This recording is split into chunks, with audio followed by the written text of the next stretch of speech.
We're live now. And we are live, Titans of Liberty, here with myself, Chief Bowles, Jason Lowe, my homie forever and ever and ever and ever, JL Edwards, the Rilla, and my man, the way Denzel says it, Joe Biggs, my man. How you doing, brother? What's going on? Thanks for having me. Yeah, man. Appreciate you being here. Lot of stuff. It's turbo. It's the quickening. It's all of that. Biggsy, man, tell me what you've gone through since old Sleepy Joe mentioned you in a tweet, brother. Well, not just that. He put me in videos about white supremacists as well, too. Ooh. So we're going to sue that guy. Oh, I have a police detail outside my house because of the tens of thousands of death threats that I have.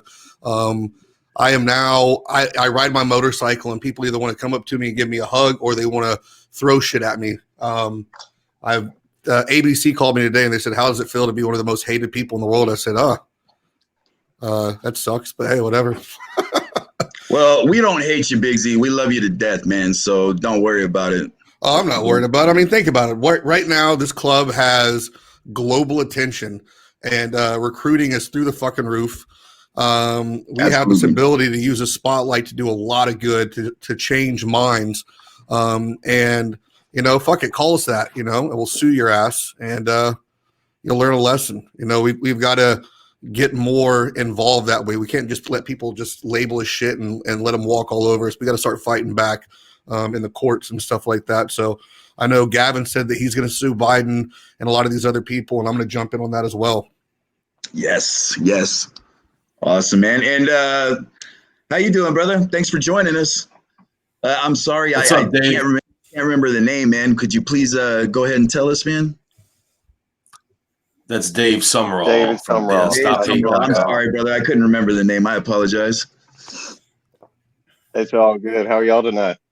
All right. Man, it looks like I got here doing good. Right time. How's it going, Big? What's up?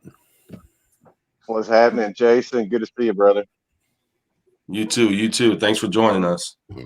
Yeah, and Biggsy, is the city just providing that security for you, or are you having to shell out any extra money for anything, man?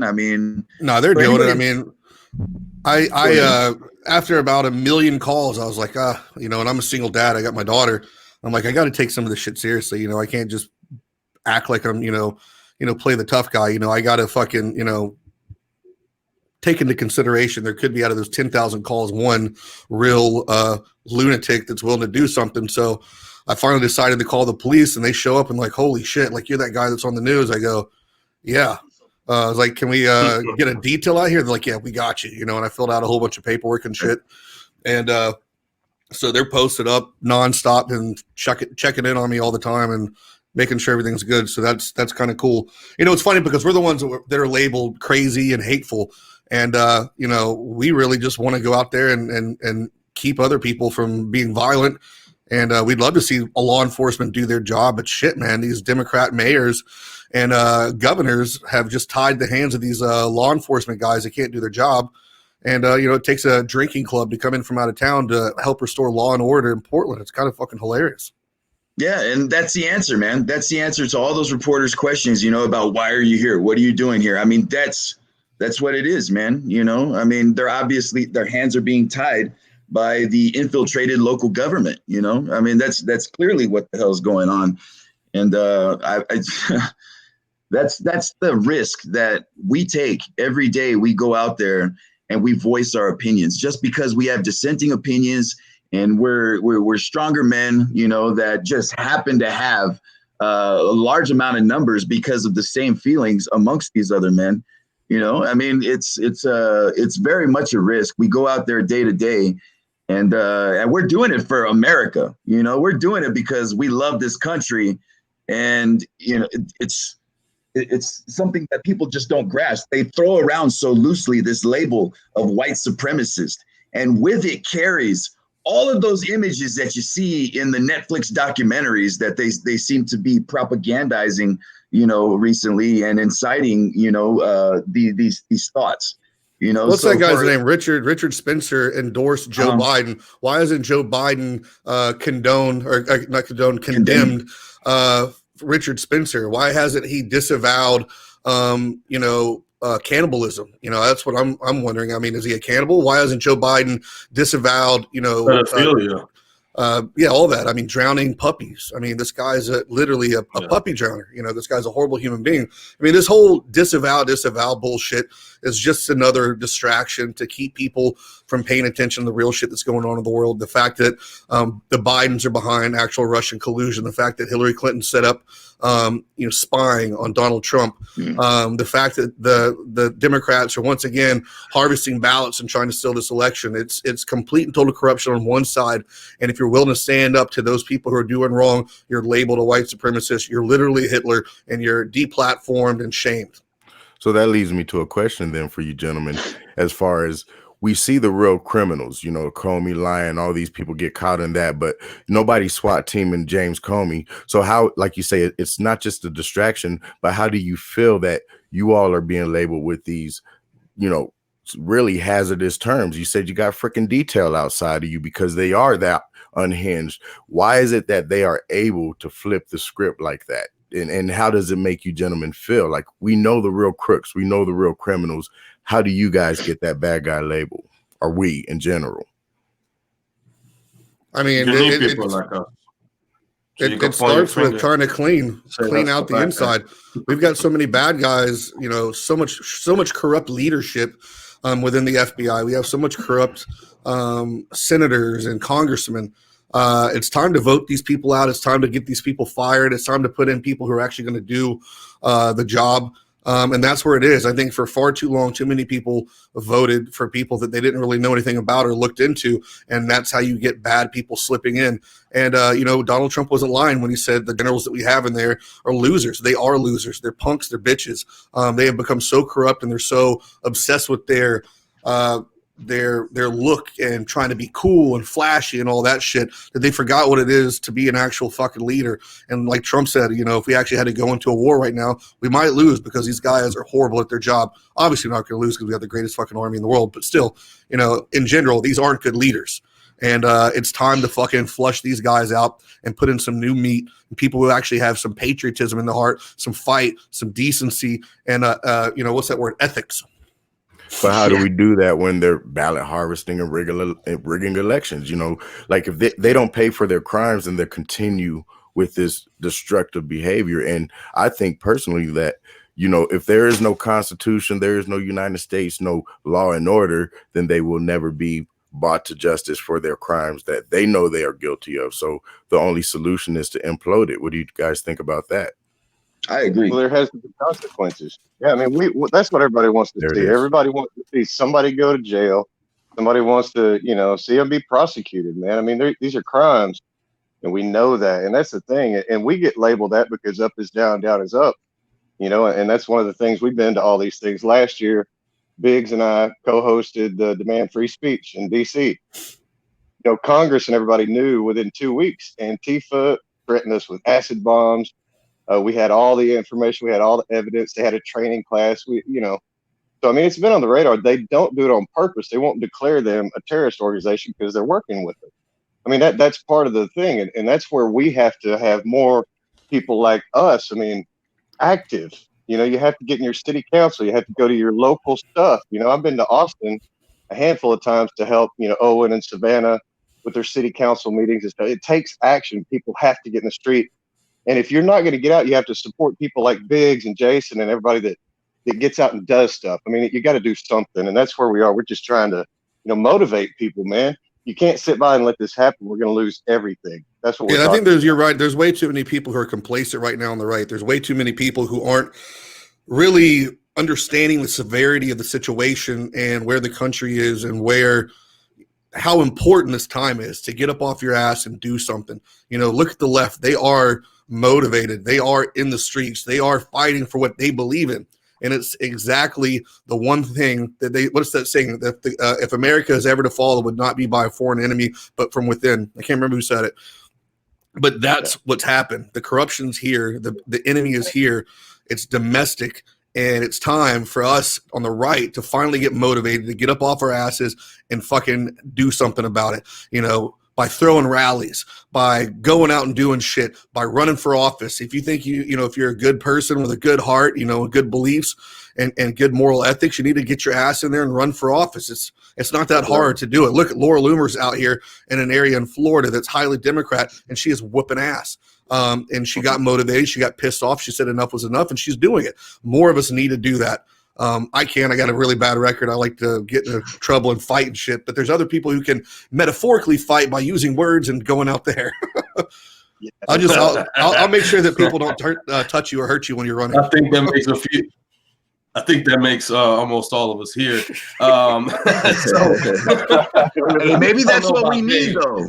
Maybe that's what we need. Somebody to go up there with the record that's not afraid to just put it all on the line. You know what I mean? Go up there and admit everything. Go up there and admit everything. It's like, hey, I'm an imperfect person. You know what? I'm going to tell you the truth. I mean, straight up, just be upfront. Say, hey, this is me. Yeah. Take what you see because that's what it is. It's like that scene in 8 Mile with Eminem where he's just like, fuck it. I'm just going to tell you all the shit that's going on, and ain't nothing you can do about it. Yeah. Right. I mean, who would you believe at that? Somebody who goes out and airs out their own dirty laundry. That way there is nothing, you know what I mean? Like, why not? Why not? That's what we need. Everybody talks about transparency. You know what I mean? What about real transparency? We're all imperfect. I'm about a super imperfect person that is willing to do any and everything for the United States of America and his local community. And, just put it all out there. I mean, what's left, I mean. Yeah. This trolling me on Twitter the other day kept saying to me, oh, when did it all go wrong for you? Was it when you dropped out of high school or when you did this? Did your daddy leave you? And I said, actually, it was right after I caught that murder charge at 15. Yeah. That bitch left me alone.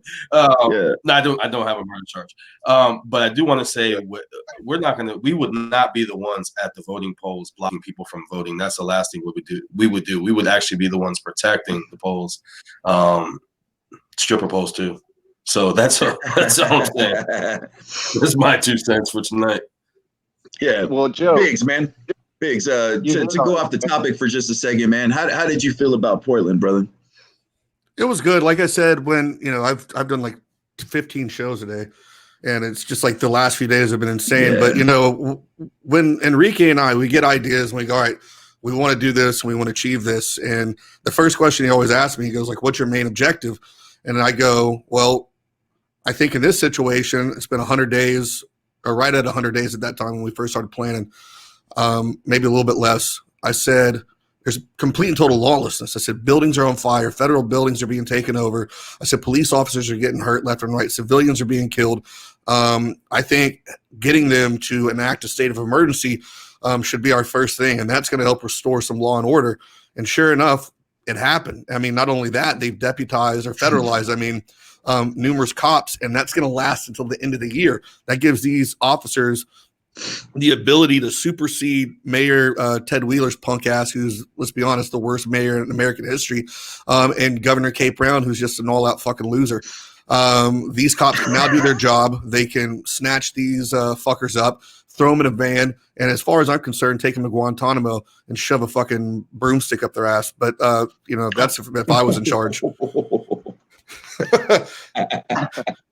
I mean, I love it. I think Antifa for Gitmo. That's going to be my next T-shirt right there. Yeah, I love it, brother. I love it, man. And Antifa fucking would definitely. Can you imagine the pictures? You remember those pictures of Gitmo? When the guards were actually caught, doing those. Oh, those that was Abu Ghraib in Iraq. Abu Ghraib, that's what it was, brother. Yeah. I mean, it's time that we instill fear in these commies. I mean, look, this is America. We've been fighting communism forever, and we're going to sit back and allow these jokers to come in here and destroy the greatest country in the world. People are fleeing communist countries. They're not fleeing communist countries that come to a country that wants to become communist because they're too fucking stupid. These are uncultured swine who've never been around the world and don't know what it's really like out there. They don't understand the effects of communism. They don't understand what's really happening. You go to another country, you want to talk about racism, you want to talk about hate, you want to talk about fucking scum and shitty shitholes, leave this country and go out there. There's some bad places. And I guarantee you, when you come back, every time I've left, I come back as soon as I get on the runway, I'm kissing the fucking ground and I'm in tears because this is the greatest place in the world. Yeah, it's imperfect, but you know what? So are we as people. And that's just how it is. You know, brother. We've got to fight for this fucking imperfect piece of soil because however imperfect it is better than everything else out there. And you know what? This country gives you the freedom to do what the fuck you are. It doesn't matter where you're from. I grew up homeless. I grew up in a car because my dad took off and had another family. You know, shit like that happens. But, you know, is that going to be a defining moment of my life? Am I going to sit there and boo-hoo my fucking eyes out and do nothing? No. You fucking step up. You learn from shit. You make it better. And you go out there and you fucking kick ass. That was just the most perfectly said thing I have ever heard. That has to be a freaking snippet, dude. Joe, I mean, I've always said, dude, that it's just a lack of perception. You know, none of these people have been to Thailand and seen, you know, the children forced into the sex industry because that's all they can do to support their families. You know, it's people that haven't, you know, shit in a freaking, you know, I mean, the toilets are basically just the ground behind shitty hut, you know what I mean? Like, and then they go and wash their damn clothes in the same water that it's draining into. It's that lack of understanding that is driving, you know, the kids that we see in the streets, man. These assholes that openly invoke the red fucking guard. You know what I'm saying? Like these kids, they don't understand. You know, I mean, openly supporting Maoism and just communism after, you know, maybe it's the teachers. I mean, we've seen, you know, a lot of these Antifa clowns that have been arrested, they're teachers. They're educating children. Obviously, you know, it probably starts there. It probably does start there. No, it does. Yeah. Well, I'll tell you what, you're absolutely right. I was telling somebody the other day, my son, he was in class, you know, online school, and here his teacher is going on about the BLM movement and all this stuff. I'm like, nah, I'm about to contact the freaking principal. You need to keep your political opinions and your personal crap to yourself. Don't be trying to paint terrorist organizations as acceptable, while at the same time, people like the Proud Boys, Patriot Prayer, all these individuals that do stand for a good cause get demonized because you control the media. No, this is America. This is the greatest land. This is where you can be anything that you want to be. The problem is these educators are educating, like Trump says, to hate America. I was growing up and, you know, I was kind of on the black radical side, but not really. But history, once you learn it, you can learn that there is no place like America. Yeah, like you said, some effed up stuff has happened, but no, you can't be who you want to be in other countries. You will be, like you said, either sex slave, you'll be what they want you to be. And that's what they're trying to make America. And I'm back to, let's bring back Punch a Commie Day, flat out.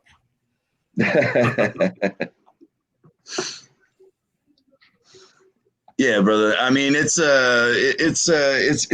crazy, man, to see, like I said, you know, kids out there dressed in this red garb, you know, and they obviously don't understand the actual history of things, man. Of course, they don't really teach history in school anymore, which goes back to that point, you know, but, you know, you're a father, Joe.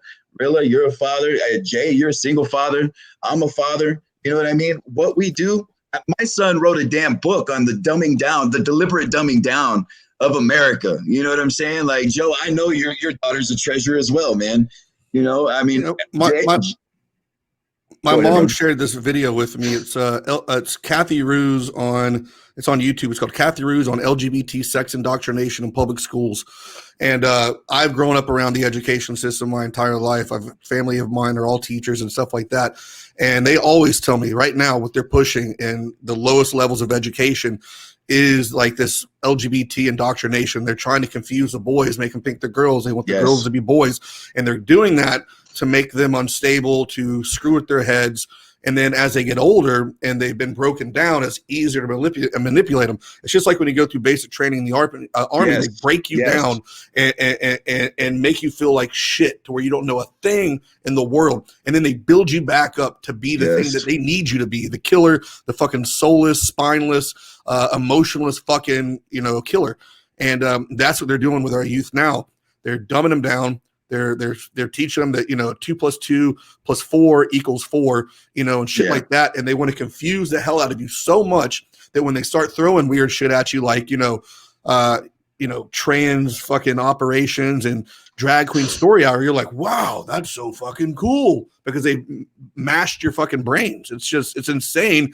And that's something we really got to do. If we really want to take this country back, we got to save our kids. We got to get involved as parents, and we got to say enough is enough, man. Get that fucking teacher out of here. I don't want to hear that kind of shit. If I can't fucking pray, if I can't say the Pledge of Allegiance, you need to take that shit out of here. Roger? Yeah.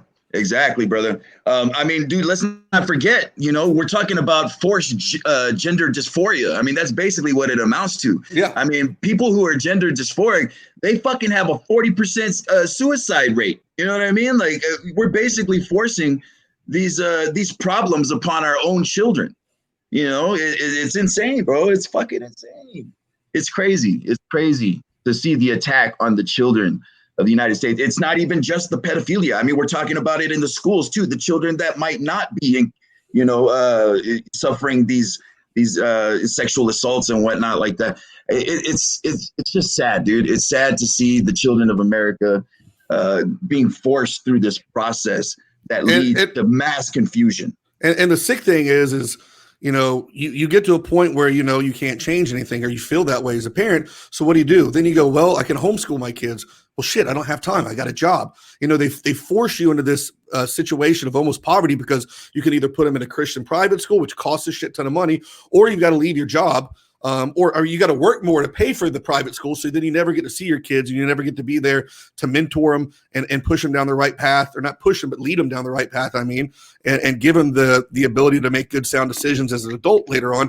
Or you've got to throw everything away at your career, and then you got to stay at home, and you got to homeschool them. And they force you into these situations where you either go broke or you go broke. It sucks. Well, I wanted to bring something up real quick as far as like the education factor. I don't know how old all you guys are, but in my era, they willed in the TV for the O.J. Simpson trial. So it's like we've seen these things over and over. They have the same playbook, but I remember what our teachers would say, and I remember the racial division that tried to cause in our high school. You know what I mean? It's like, why would you even roll that in and then say, well, but it wasn't a murder or not murder thing. It was a black man murdered a white woman type of thing. And that was the story that was portrayed. So I see now they're, like you said, confusing the minds. There's no such thing as an unlearned action. So when some of the earliest things I remember is like MTV, 4 or 5 years old, all that stuff, watching all those crazy Detroit techno videos and, stuff that I like now. So when I think about Drag Time Story Hour or whatever you call that jump off, these kids at the youngest, most impressionable mind state, they're being shown something that is totally unnatural and ungodly. So what are we going to be forced with if behind that they're reinforcing the gender changes and confusing the mind? What are we creating? What are they creating? They're reversing reality to make us weak. We're seeing the ramifications of taking God out of school, removing core values like that away from our youth. And when you remove godliness and you remove that respect for our Lord and Savior, it only makes room for evil. And, our education system has become a tumor, and it's spreading from school to school to school, and it is killing us. I believe that, bro. Great answer. Well, that's it. And there's a morality issue. There's that, you're taking God out of everything, but it's the schools, and it's systematic, and that's what's sad. We talk about the kids, but think about this, man. The foster system. The numbers that we have on kids that go missing every year. These are real numbers and things. And a lot of kids come back. Sure, I hear all the arguments, but what about the ones that don't? I mean, where are they going? You hear all this stuff. 53 kids, found in a box truck in Michigan the other day, Minnesota somewhere. I mean, you're not seeing this on the media. And that's real things. And that's where we have to understand that it's all part of a bigger plan. It's all part of an agenda. The people that own the media, they promote what they want to promote. Same with the schools. You infiltrate the school boards. People need to be at their school board meeting. People need to be at the agenda meeting that sets the curriculum for the school and picks the textbooks and be, involved in your community. Don't stay home and comfortable and watch your shows and Netflix and chill all the time. I mean, there's things to do. And we just want microwave society and sit by and let things happen. And like I said before, we're going to lose everything if we just sit by. We know it's that close. And 2020 is a huge, huge election. We've got all these issues with voter fraud. Think about what 2024 is going to be like. We better gear up. We better get the troops rallying. We better get going, because this is a test for the next round. and you know whatever they do on the left, they're going to amp it up next time 10 times. So that's what we need to be thinking about, preparation, and getting ready for the next one and get past this one, of course. Yeah, man. I mean, as far as we've seen a mass demoralization on such a crazy scale. I mean, nobody seems to have morality at heart anymore. Nobody seems to have common courtesy at heart anymore. It's become a foreign thing. Just the other day, I made the harsh mistake of saying yes, ma'am, to someone, and was chastised and basically slapped my nose with a rolled up newspaper. I mean, it's just crazy, man, to see this decline. And it just seems like it's you're still okay. You're still pretty safe in Florida saying that, but I can imagine it's like that pastor choice on vice versa. That pastor's choice on vice versa. Everything in the world that's, what was it?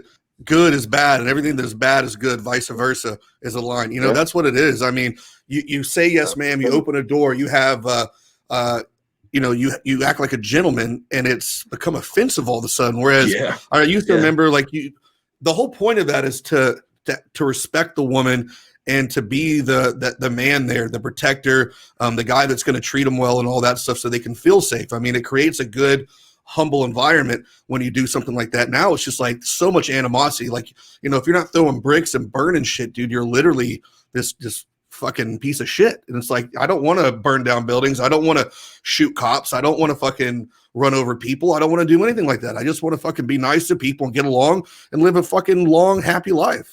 I mean, come on. Yeah. Why is that so hard? It's like that scene in the 1984 movie, whenever they're all yelling, whenever what's his name is on the big screen. And then, you see those wandering eyes, and it's like, who's not acting super crazy? We better get that guy. They better send the damn thought police to that dude's house. It's crazy, man. That's where we are. I mean, these people on the other side from us are actually convinced they're doing the right things. They're actually convinced that we're the bad guys. This is what they believe. They're programmed like this. That's what we have to overcome. And it's not going to, we learned, I mean, we did the San Francisco stuff. We screamed and yelled at Antifa. They didn't listen. We cuss at them, whatever. It doesn't work, but, and it's not that you can treat them with a lot of compassion, because I want to smash them just like everybody else. But at the same time, if you've ever been tricked and had it rubbed in your face, it's kind of where they are. And we've got to find a way to, open that door back up. And me and Jason talked about this before. And that's the trick, man. I cannot for the life of me figure out how to make these people trust us, that we're not the bad guys, that we're not trying to do bad, without violence. You know what I mean? It's gotten to that point. And I think that's the programming, the music, the movies, and the media saying, this is how to believe. This is what's cool, cut somebody down. And that's what's popular. And that's where the values come back to, where's the importance? What's my purpose? What am I supposed to do? How do I fit in this bigger picture, in this family that's America? Why is it so dysfunctional? And we see this all the time, man. I could go on for days. I almost started busting out laughing while you're talking, because I just saw the picture behind Jason, and I'm sitting there like, man, don't fucking laugh. I'm looking at that picture of Joe Biden. I'm like, oh my god, what the fuck is that thing? Real social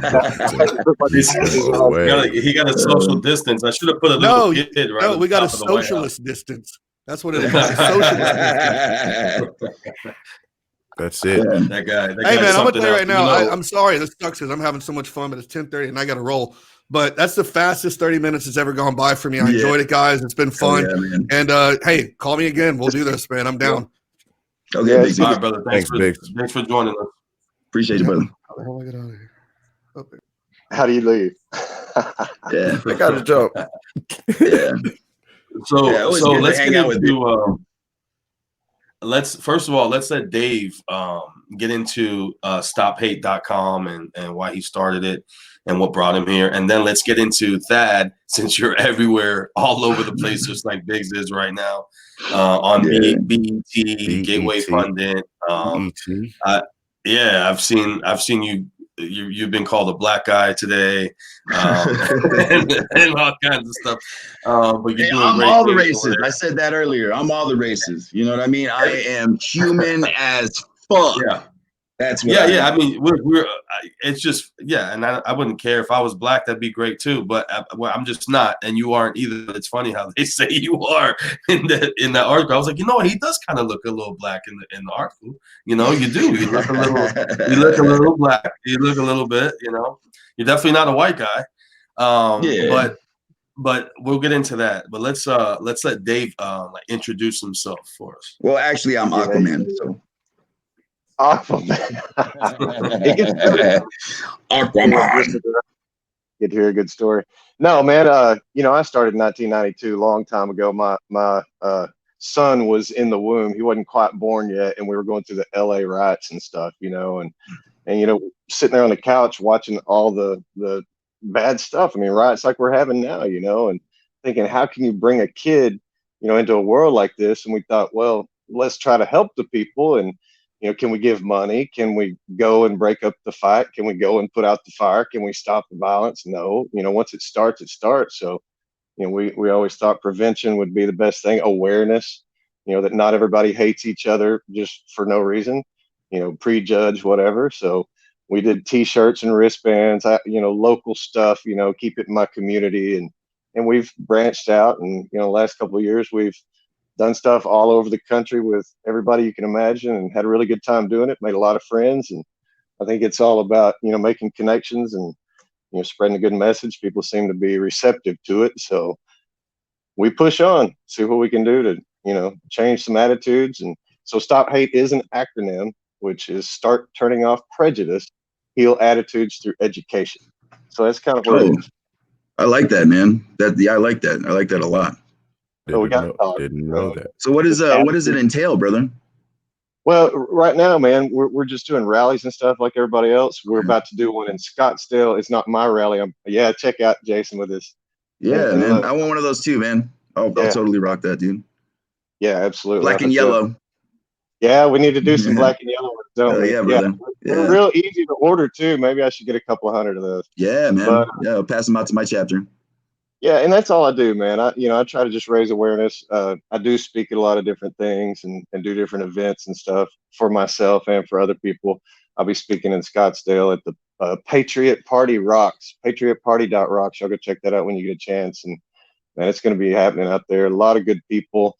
Barbara Flynn, Juanita Broderick, Joe Arpaio, how you say his name? Yeah, a lot of Sheriff Joe. It's going to be cool. It's going to be real cool. But, you know, it's points on the board, brother. And one at a time, as much as we can, one at a time, two at a time, you know, and this is a little bigger platform. Hopefully we'll get some traction within our own party. You know, we've never had a group like this for ourselves. And, you know, this is an opportunity for us to really take the narrative back over on who the party that I love that you just said that, brother. That's one of the things I'm pushing hard right now.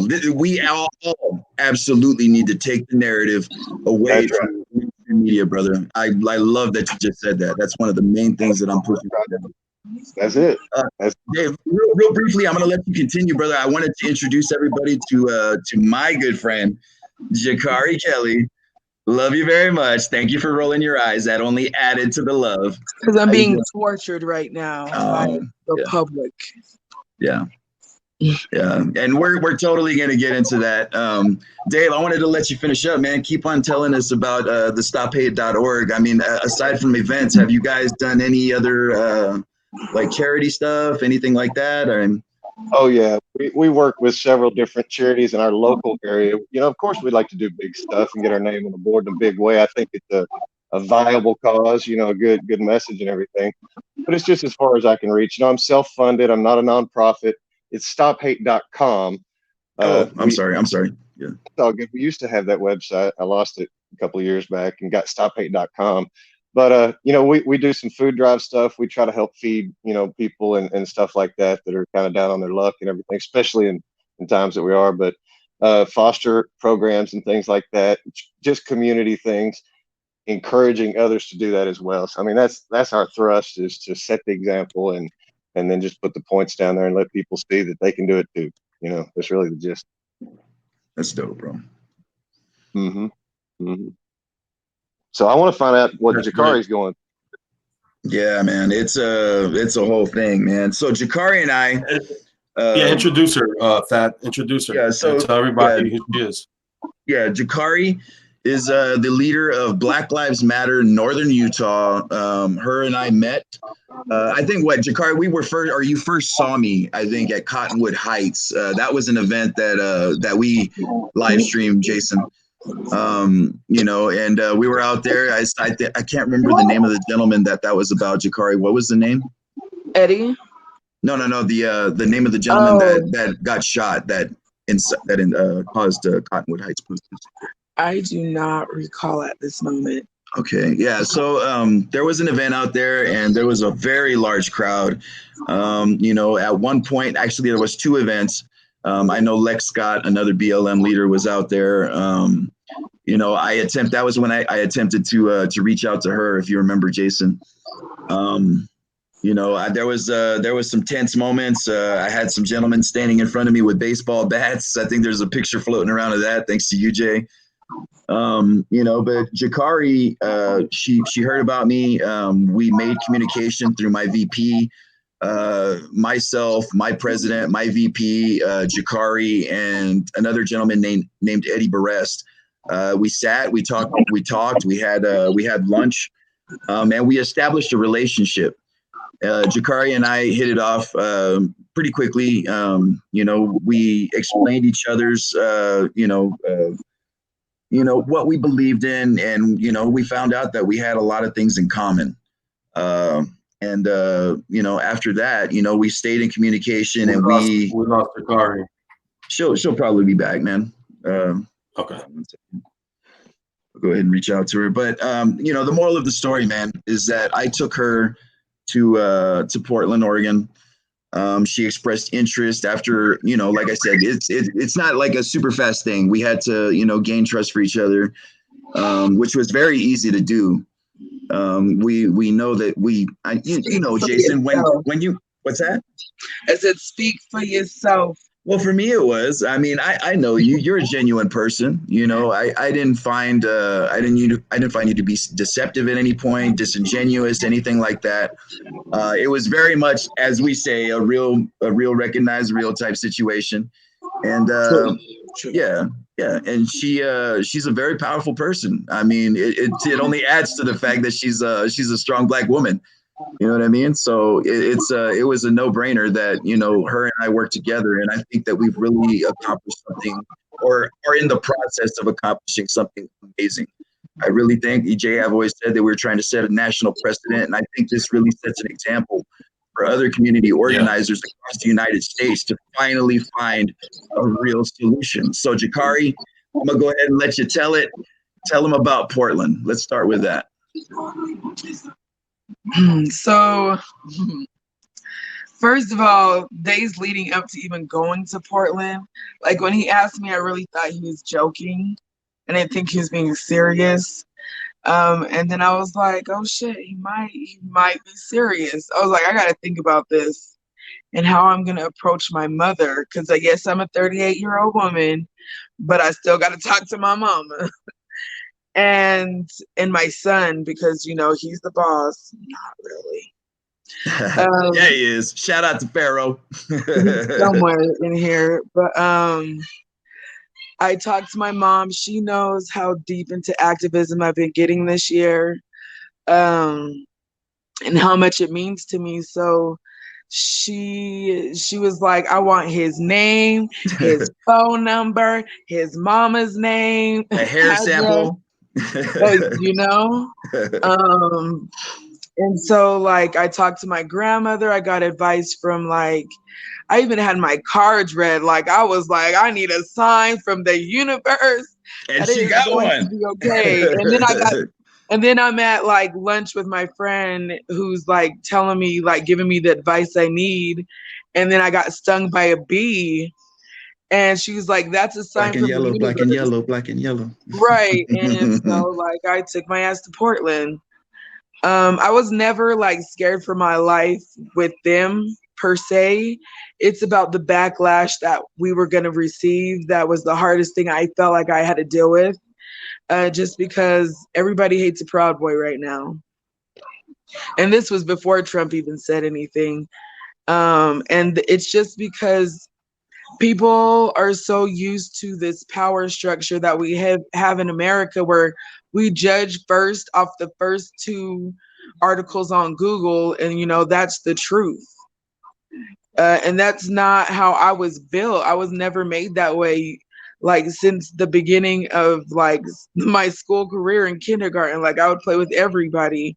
In junior high, I was friends with everybody. Like the band geeks, you would say, and like the drama to like the jocks to the gangsters. You know what I mean? Like I was just that person that can move through anybody's crowd and be friends with them. I've never tried to judge people because I've never wanted to be judged.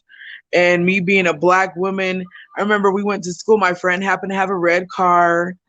We just all happened to be wearing red that day, and we were deemed gang members at that time. Besides me being like a student body representative, her being on the varsity basketball team, we were still gang members because we were all people of color. She was Polynesian, I was Black, our friends were Mexican, and it was just, you know what I mean? So I've never tried to like filter who I've ever been. If I feel like wearing gold teeth, I'm gonna wear gold teeth, damn it. If I feel like wearing a skin tight dress, I'm gonna do what I want to do. And judge me if you want to. That's your loss because you're not getting to know me. So that's what made me approach, even entertain the concept of meeting the Proud Boys, because I get so tired of people judging people. And hey, look, we're here today, 2 months. I'm getting ostracized by people that don't really do nothing. You know what I mean? Like, they're always the worst. Like what? Bunch of Debbie do nothings and shit. Always want to call you out. It's like, what are you doing? Like this one guy was like, I don't know who this Jakai Kelly is, but I've lived in Ogden for 12 years. I'm like, bitch, please. Oh, can I say that? Yeah, you like, can. My family's been here since 1942. Like, I could care less what you think about me, or if you don't know me, that means you ain't talking to the right people. There you go. So it sounds like you're just like all of us. Never met a stranger. So Jakari is from. I applaud both of you for coming together in Utah. I really do, and I wish I could have done the same thing when I went to the BLM event the other day, and really come together with people. And I tried, after a while, but I definitely admire you guys, and the fact that you guys are all over the place today and just turning heads is definitely it's good, because somebody's going to get hurt. Innocent Americans when and minorities. When ex-boyfriends start sending you news clips of yourself, you got a problem. Like, I'm like, where the hell did you come from? He's like, oh, I think you're stirring the pot. Yeah. Well, I mean, it's a pot that needed to be stirred. You know what I mean? It needs to be shaken is what it needs. And I think Jakari and I are just the people to do it. So like I said, we took her to Portland. There were very serious concerns. To elaborate further on what she's talking about, I mean, even in Portland, we had threats of suicide bombers. So she wasn't able to attend the event because she was under my care, and that's not going to happen on my watch. It's not going to happen, but we were able to. Jakari was being the strong Black woman she was and learned how to Google where the hell they were. So I took my ass over there anyway, but I made a wrong turn and accidentally went to the BLM rally in Portland. And that was the dopest experience of my life. Let me tell you something about that. Okay, she played the speakers from that BLM rally, and they explained the history behind Vanport, which was the area that we were in. And Vanport, I strongly urge any and everybody to research this. Okay, this was a port where an entire Black community, and let's go ahead and say that Oregon, and I found this to be true, I researched this myself, Oregon was very much an area that tried to keep Black people out. They apparently were the secessionists' fallback. All of the secessionists from the Confederacy went to Oregon to create what they referred to as a white utopia. I was unaware of this history. Yeah, so you know what? That can be construed as being on purpose. You know what I mean? And Jakari explained that to me, and I find that to be true. Jakari and I have both educated each other on so many different things. And this is exactly what needs to happen. You know, this is the way that humanity prevails and perseveres through all of this divisive nonsense. You know what I'm saying? Like, so, you know, Jakari and I, again, we were able to, you know, because of security concerns, you know, let me go back to the event. She also had speakers there. What was the one gentleman, the one that was explaining the Vanport, the older gentleman, the preacher. Oh, I can't remember his name. It's in my phone. I got a bad memory. I don't have a thyroid anymore. Don't judge me. But I mean, Jakari, I mean, the other speakers, I mean, talk about them, because you know, people have a very real misconception of what transpires at Black Lives Matter rallies, you know, and that's because they aren't there. They go off what mainstream media, our enemy, you know, says. So go ahead and tell us a little bit more about that rally, because I think it's very important that people understand exactly what was said. So the Portland Black Lives Matter rally, it really hit home for me because it sounded like it was me up there talking about my home in Ogden, how the history of his grandmother being pregnant with his father and not being able to go into labor and have her baby at home in Oregon. They made her go across the border to Washington. Like, that land in that area has so much history that it's touching people my age now. Like, our grandparents raised us. Our parents had to work, so our grandparents raised us. I'm on a freaking show right now. Okay. $50 tomorrow. $50. Sorry. You're so grounded right now. Okay, go. Okay, I'll continue watching Netflix. Yeah, have a nice talk, you two. Bye. Babe, come on, you know I'm at the end of the week. Farrell, this isn't okay. But and then the second speaker. We're live. I know. So embarrassing. All So good. embarrassing. All good. So, like, the second speaker was a young man who's also a drummer and talked about his experience. Both his parents were lawyers. Both of his parents had to work their way from the bottom all the way up. And so when he was born into white culture and was taught he had to assimilate in order to get there. And he felt some kind of way about his own parents because he felt like he was missing his own culture, and then had to go back and learn it through the community he missed.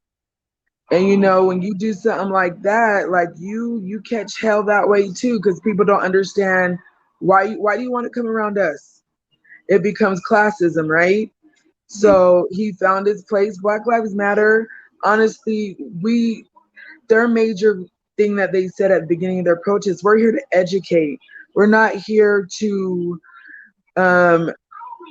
mess with those guys on the other side of the park. That's what he said. He was like, we're here to educate. We're here to start this caravan and go to our event. We're not here to entertain no mess. We're tired of Antifa taking our narrative and making it seem like we're doing something we're not. So yeah. Portland would have been a really good area. Like, I wish I would have got his number, but because all men are a little scary, because of security concerns, he didn't give me his number. He was going to call me. But I know, like, when you have an event like that, you're going 100 miles an hour and you're not going to remember to do that. So it is what it is. Yeah. Yeah. Well, I did have a question for Jakari, and it's kind of along the lines of like some of the things that Black Lives Matter and Antifa not necessarily stands for, but carried out through their actions, as far as like tearing down the statutes and wanting to remove certain elements of history, even though they have a bad feel and a bad taste to it.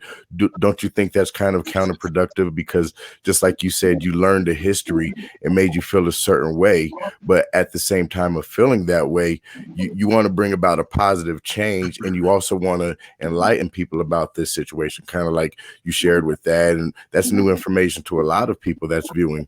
But here's the deal: if we remove that like it never happened, how can we ever come to that point of realization that that was wrong, and the reality of we want to make a change for the better? Do I? So I 100% understand why they're removing those statues the way they are. Those statues were not put up to tell people history. Those statues were put up to praise people. You know what I mean? And it's not about erasing history. It's about correcting history to me, in my eyes, in my personal opinion. And if you want to talk about that type of history, put it in a museum and tell the people what it really is about. It's not about erasing anything. It's not about hiding anything. It's about, hi, this rapist and mass murderer should not be put in the center of the city like he was a god. You know what happens when we praise false idols. It's in the Bible. It's biblical. And you see Rilla, where I'm coming from, brother. I mean, for one, she said place the statues in a museum, which is a rational, and reasonable suggestion, because it does cause those emotional responses in people. PTSD. And then again, she referenced the Bible as well. This is why I like this woman so much. This Well, is why no, I love this woman so much. it's definitely one of the 10 commandments that thou shalt not do all that stuff, and even it says to not make anything on heaven or earth of living or dead. So I mean, that's a very valid instrument and I feel the same way about certain pictures and things. But the key point that I will take away from that, and it was a great answer, is like you said, you're not trying to erase it, because I do believe what led me to my understanding about, I was radicalized. I thought everything was the man's fault and I'll never be all of that. But once I start digging into history, then I realized, like, hey, Black people have a strong history in this country, you know what I mean? And around the world. So we should never feel less than. And if it wasn't for these quote unquote flags, statutes, to where I could see them as visible, I would have never went to the library and found out about those things. You know what I mean? Same deal with like a museum. If there's a museum telling the story, the real story, Right. but you're saying the meaning of it is, well, they was glorifying that. That's well said. Yeah, that's how I feel, because I lived in Georgia, so I would go to the gas station and see a Confederate flag, and I was like, why is this here? Yeah. And my dad, who was born in Brooklyn, raised in Queens, LL Cool J, but he was like, Tower Power. My dad was like, why do you have to be so hateful? I'm like, it's a freaking Confederate flag, you know what I mean?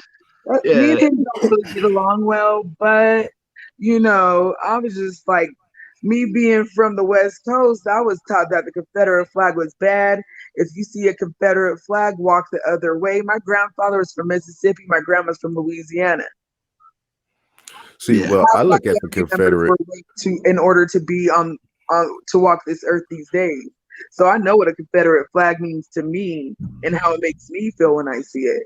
Now, do you think that's how it's educated upon us? Because I look at it as the rebel flag they was rebelling against what? Now, does that mean I have to agree with their economic functions? But they were rebelling against the federal government trying to force them to do things. Now, I see now, like you said, if it causes harm and it brings back those emotions to people, then you shouldn't have it. But the reality of it is, what were they really fighting about? Because right now in this day and era, they're trying to force people to hate each other. They're trying to force people to do things they don't want to do, i.e. put on masks next to the vaccine. So sooner or later, we're going to be all on the same train. Well, that's what I'm saying. We're now all on the same train, whether we like it or not. And the major distraction, as mentioned earlier, is to get us to hate each other. So they don't want the thing they fear the most is the people united. See, we're the United States of America, but really we should be the United Hearts of America, because if the people aren't united, then you can never have United States.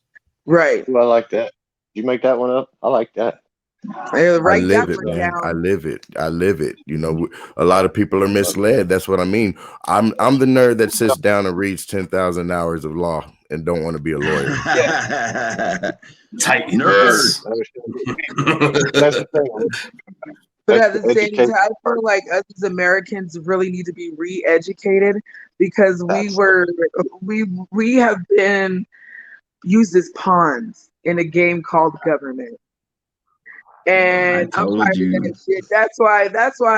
That's kind of why I like some people a little bit, You know what I mean? Because we can agree on that point. And I'm tired of being somebody's pawn. Yeah. When I'm Yeah, playing on the chessboard, like, don't get it twisted. Yeah. You know what I Mm. mean? Like, But it's that's the thing. dangerous. More people on both sides are waking up. More and more people, and that's what we love, because it's not about, hey, come to my side. It's about wake up and think for yourself and let's figure this out. But the education thing, the communication, they don't want us talking like this, because we're going to find out that we have a lot more in common than they tell us. You know, and that's the Absolutely, thing. You bro. take away, you Absolutely. take that political spin on everything. And like I was telling them before you got here, I started doing this in 1992, during the LA riot. So we've watched the media and we've watched the spin that they put on everything they do, from sex to religion to race. Everything's politicized. So we've got to get the narrative back to talking, and get our words back and get the meanings back, because so many things have been changed to trick us, to trick everybody, no matter which side you're on. We've all drank our fair share of Kool-Aid, you know what I'm saying? So Yeah. start talking again. That's the Here's some. communication. We have to be more responsible. We have to be more responsible with our social media too, and realize how we just microscope certain issues and make it seem like that's going on in a million times. This is going on like all over the city and all over the United States and every city, and it's true, man. And we do all of the it's good to expose if someone on the other side is calling for burning down cities and doing all that stuff, calling for violence. That's good. But if we're not coming together and trying to do that, and it's only going to get worse. Now, understand, people want to see people trolling and arguing and all that. People do want to see that. But we need to be more. That's how they get their attention. Yeah, and I think people need to realize it's not to get caught up in that when you have a camera out. And even if you have 1-2 people watching, just try to remember that we're all human beings. And I'm speaking to myself too as well, because I'm not perfect. I'm far from it. But I mean, at first it starts, oh, I'm just gonna make a video. Oh, I'm gonna just do this. Oh, I have a couple friends. Oh, a couple views. Next thing you know, you're a story being used on a headline. And we need to realize that we have, especially we have kids. What are we leaving behind for these children? Nothing but hate. We're that's why I laugh when they're like, you guys are a hate group. And what's funny is I actually quit the Proud Boys 2 days before the debate. I was like, you know what? I want to be an individual entity again. I'm tired of being put in a group. And this is exactly the reason why, because of exactly what happened during the debate. And at the same time, it sounds like a cop-out, but it's like, that's not the only reason. It's like, I want to be an individual entity. And the next thing I know, I'm like, and I knew it too when I'm watching the debate. I'm sitting there watching it, and I hear Chris Waller say, will you come down? Yeah, he's going to put marbles in your mouth. But he's like, will you come down? White supremacist. And then he also said something about Portland. Once he said something about Portland and militia groups, I was like, oh, he's talking about the Proud Boys for sure. And 2 seconds later, Joe's like, Proud Boys. I'm like, oh, crap. Yeah. But that it doesn't matter how many times you guys will meet. Hopefully it does. And I mean, it's great to see you guys everywhere. But these people are still going to push this. Kevin Hart today posted that we were the KKK. Ice-T posted a video of some white boy saying that he had a grunt style shirt, and they said he was a Proud Boy just because he's white. He had a grunt style shirt, and he was talking about Civil War and popping it off with Joe Biden one. And Ice-T's retweeting this like this is a real video, and it's like this guy's not even a Proud Boy. So we got to realize that this is going to be pushed no matter what. And so what you guys are doing is something huge, and I really, really applaud you guys for it. And I hope that it just keeps growing and then you can get the attention you need. And I think President Trump needs to really look at what y'all are doing, what you two are specifically doing. And I know they're reading these articles today because it's in the Gateway Pundit and it's everywhere. Okay. If it's in the Gateway Pundit, Trump is reading it for sure. So he's seeing this. And if, he doesn't address that, it's, it's just hard because it's a debate. It's an election cycle that we're going through right now. So, I just hope nobody gets hurt over the BS, because we condemn white supremacy. I condemn any kind of supremacy. You know, I'm just an American, you know, and I grew up listening to Motown. You know, Shaq was my favorite basketball player. I watched the Bucks, you know, playing football, and I always loved black culture, black movies, and I always found black people to be hilarious, What about like women? Medea What and about the things black like that. women? Do you love the black women? I Like, love, yeah, of course I like black women. Black women love me yeah. too. I don't know what to say. You know, I don't. Hey, I do not discriminate Sing at it. all. I do not. I do not discriminate. I love black women. I love white women, Asian women. I don't care as long as they're female. That's all I care about. Well, I tell you what, something I've always said is he who controls the language controls the learning and the law. And right now, what's going on, and that's from all my summaries, if I had to say something, what I learned throughout life. And I'm seeing that they're taking not just the narrative, but they are literally changing the language. I've seen that the Navy was going to gender neutral language. And I mean, that's all fine and dandy. I don't think people wake up I'm lying about that. People wake up wanting to offend people. Good people really don't want to offend anybody, no matter what they're choosing in life at that time or point. So we've allowed them to make something out of nothing by just the twisting of the words, man. As the term goes, it's word magic. And I think once we wake up from the spell of word magic, like, no, it's okay to be a proud American. It's okay to be black. It's okay to be white. It's okay to be male. It's okay to be whatever. Say Black Lives Matter. It's okay to be whatever you want to be in America, because here's the deal. This is the reality. What kind of an a-hole am I? Because I grew up in an interracial household. My dad is white, but my real dad passed when I was 6 months old. So it's a real different paradigm that most people grew. You know, it's different from other people. So how can I say that my life matters more than somebody else? Because if I'm free, I'm going to cut you loose. If you're in fear of being, is that what you think when you hear Black Lives Matter? Is that we're saying our lives matter more? No, this is what I believe. I believe we are allowing them to use the language to create a division. So what does that mean? Saying, well, I'm something and you're not. Like, well, I'm a manager. Well, I don't give a damn. I'm flipping these fries, but it don't make you better than me. You get what I'm saying? And I don't want to be a manager. I got something in the oven anyway, and I'm about to be out of here in 2 weeks. You get what I mean? But so what does that mean as far as I can tell? Well, like, I don't do this. This is what y'all do, man. This ain't my goal. I'm not trying to climb the corporate ladder. So here's the idea. If I let somebody else think that, if you're not going to make anything less of me, you see what I'm saying? So why would I come at, if it's offensive in a manner to other people, all lives matter. Well, yeah, that's creating that division, because the ultimate goal that these crooks have is divide and conquer. It's so ancient. It's as ancient as the tree of knowledge itself. Because why? The serpent was able to divide and conquer the truth of what, quote unquote, God said. Did God not say? We've got to focus at the top. And, you know, you guys doing these press conferences now, you should start dropping red pills on these people about Gates and Fauci and about these, you know, bogus coronavirus tests and numbers and things like that. Because really, while we're arguing and all this stuff in the street, what they're doing is they're pushing the Great Reset right now. And they definitely are, you know, relocating funds into billionaires' pockets at the top 1%. So we need to focus on staying away from this medical tyranny, which we're all going to be slaves to, you know, because right now they're testing us with this Event 201 crap. What happens when there's a worse bioweapon released by terrorists, like Gates says, Event 202?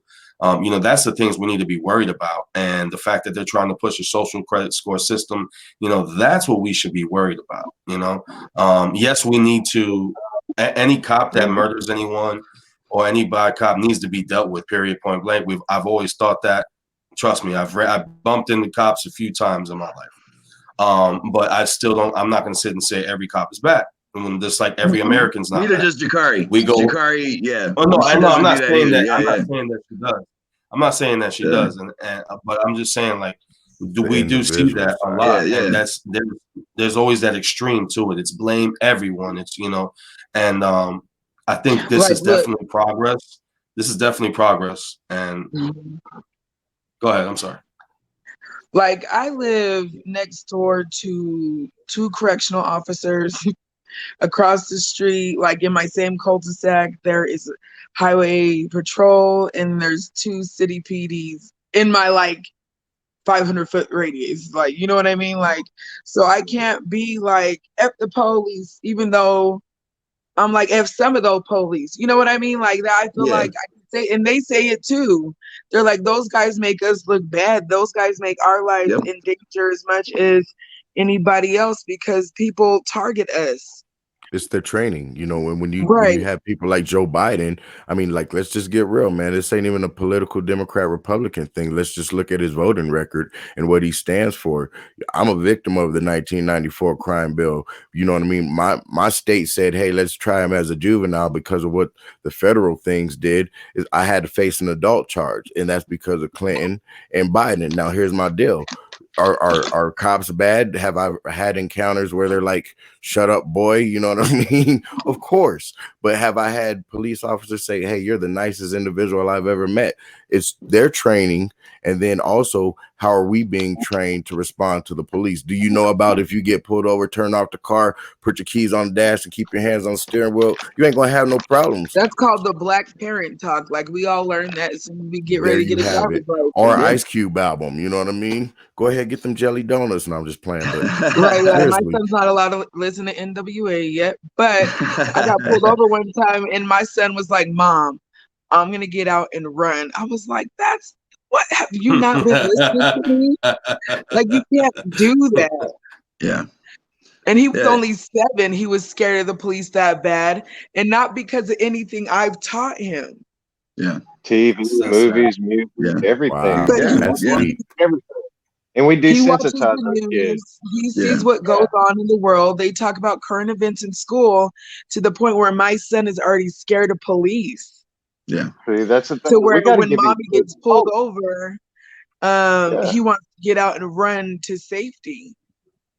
And the Yeah, way we I- fix that is introduce him to some police and say, hey, these guys are our friends and let's talk and let's meet. That's a and great let's- idea, bro. That's a great But idea. some, not I all of actually you, like that. I like that. and Yeah, that's I what think- my next door neighbors are for. You know what I mean? He knows there's not all police are not all police are bad police. But how do you know? Yeah. You don't know until you're getting shot in the back 7 times. And these cops are being trained on some bully crap. I mean, when you look at the lady in Ohio that freaking got tased because she wasn't wearing a mask. I mean, there's training, Right. and then there's militarization. You know what I Yeah. mean? Yeah, Our law absolutely. enforcement on a lot of levels have been militarized. And you look at the corrupt FBI, they're lawless. If you're lawless at the top, you're going to be lawless at the bottom. And arresting people for being outside at church and things like that. We're not cool with that. Like you're literally I don't like arresting those people cops. and going against, what you swore you would do. You swore you would stand by the Constitution, by the Bill of Rights, and you're not doing that. So at that point, that's when the cops have overstepped their boundaries, and I can see why people get mad. Not every cop is great. They're not. You can't say every person's great, but we do need policing, and you do see in these cities in like Minnesota and things like that. Now they've called for defunding. They've defunded. It's happened in Portland, and people get into some skirmish, and then they're like, "Where's the police?" They want to call the police, and then the police aren't there. So we do have to have that balance. I mean, we're never going to have a perfect world, but I think what you guys, like I said, what you guys are doing is great, and you need to continue to do that. And next time, just keep planting like a red pill every time, and coming together. And I think showing that love is going to be something that's going to be hard. That narrative is going to be hard to beat. I mean, look already, you guys are everywhere. So having more people come together. It's going to be a beautiful and thing. he got to get dressed for it. He looked like a freaking supermodel. I'm looking like the freaking Love and he was wearing Basketball queen. He's wearing an extra small baby Gap. You talking about the Perry? Baby Gap Prairie. Dude, that's a 2X, dog. That's a 2X. Perry's run small. Perry's run small. Yeah, they do run small. You ain't lying. They do run real small. quick, man. Let me shift gears. let me shift gears real quick so I can get everybody up to snuff on exactly what's transpired in the past couple of days. Like I said, I took Jakari to Portland. We were able to sit down with leadership after everything, after the event and during the party afterwards. barbecue afterwards. We were able to really hash some things out. Sans a little bit of sass for Miss Jakai over there. She got a little upset with me. But we were able to sit down and establish that relationship. Okay, so after President Trump's debate with Joe Biden, of course everybody knows what was said. The stand back and stand down, or stand by. I can't remember what it was. But Jakari and I, because of the trip to Portland and the backlash that ensued after that, and some explanations were due. I mean, especially on her side. So not that it was something that she should be forced to do, but I mean, hey, it's we expected it, from both sides. So I still don't think we got it as bad as I did, but whatever. No, that's absolutely true. That's absolutely true. But some people are just are not going to understand the broader picture of things. You and I, we've discussed this at length. We know how much more this is. This is a complete onion of a situation, and we're barely at the top few layers. But after President Trump, mentioned the Proud Boys, because Jakari had established that relationship publicly, it was absolutely necessary to avoid the backlash that she would have for sure received. We're talking about very real concerns about safety, and she has a family. I have a family.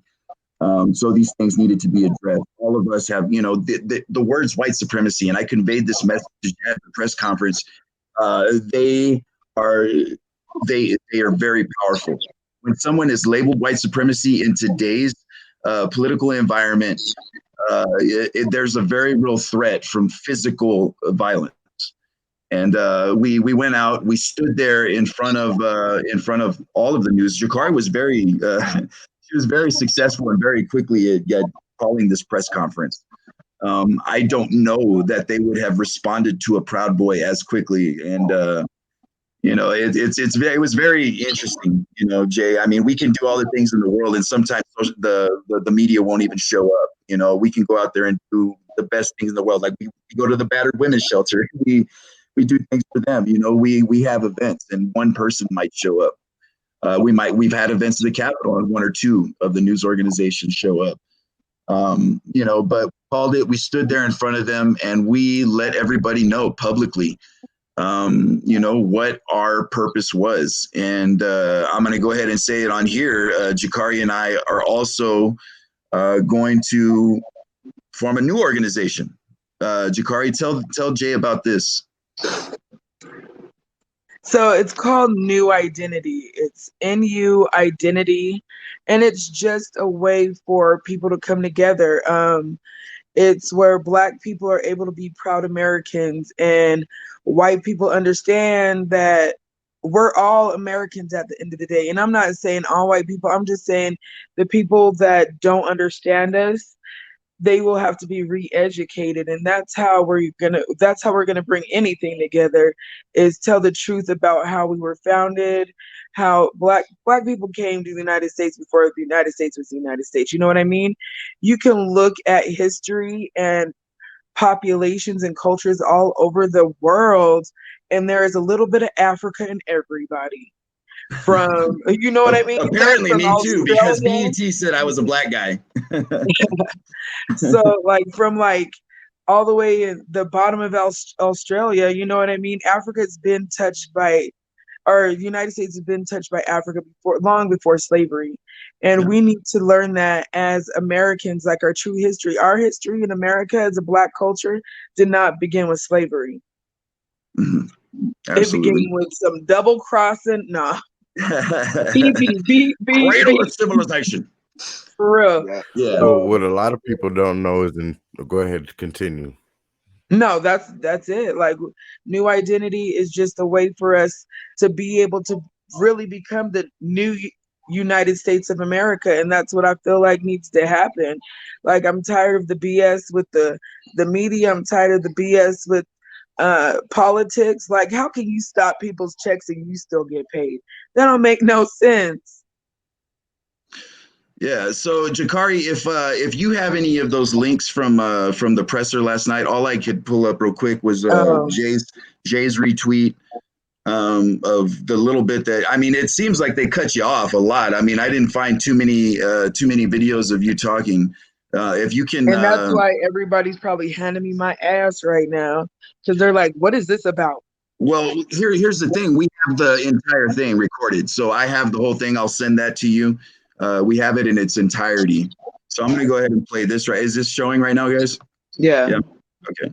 Yeah. So let me go ahead and full screen this, and we'll just play this little snippet right here. Can you guys hear it? Proud Boys as a whole, I will say this on behalf of the entire national organization, denounce white supremacy.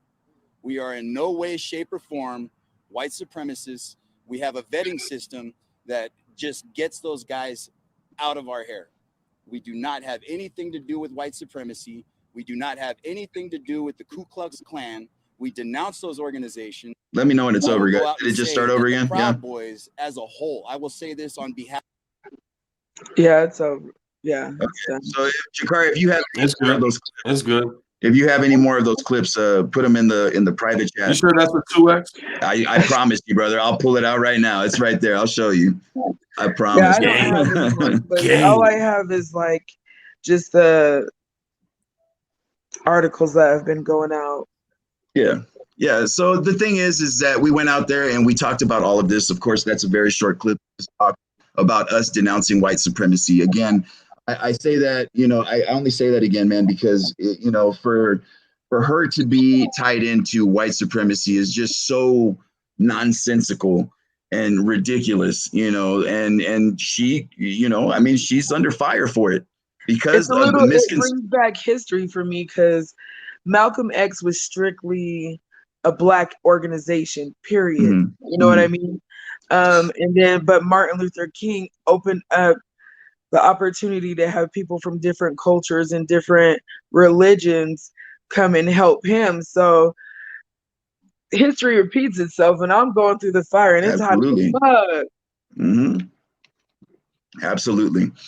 So we're gonna work on several different things. Oh, and also I'm gonna function as Sergeant at Arms for New Identity. Jakari asked me, and I very happily accepted. So I very much look forward to any and all of the events that her and I do together. My club is 100% on board.